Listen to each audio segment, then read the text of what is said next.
Voqeaga guvoh bo'ldim. Ikkita bahaybat, katta it kelyapti. Mushugimiz juda ham itlardan hurkadi, qo'rqadi. Unga ko'rsatdik. Biz endi maqsadimiz uni qo'rqitish, uni reaksiyasini ko'rishda. Va yerlardan narsa qidirib kelib, yotishdi, gerdayib, jasorat bilan, mag'rur-da endi itlar.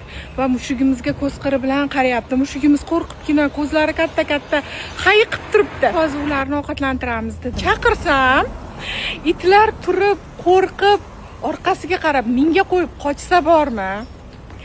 Shu yerda ajoyib bo'ldi-da. Va bilasizmi, har doim kichik va katta hodisalardan o'zimga doim ibrat olaman va ikkita xulosaga keldim. Birinchisi, agar inson yuragida hadikli va qo'rqoq bo'lsa, katta jasad, qo'rqinchli, vajohatli ko'rinish unga hech qachon yordam bermaydi.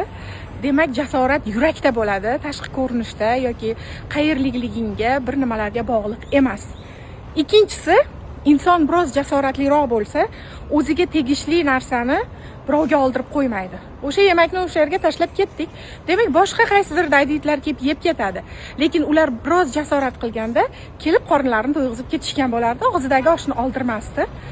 Azizlar, o'zimizga tegishli narsani olish uchun bizga taqdim etilayotgan ba'zan hayotning tortiqlarini yulib olish uchun ham ozgina jasoratli bo'lishimiz kerak.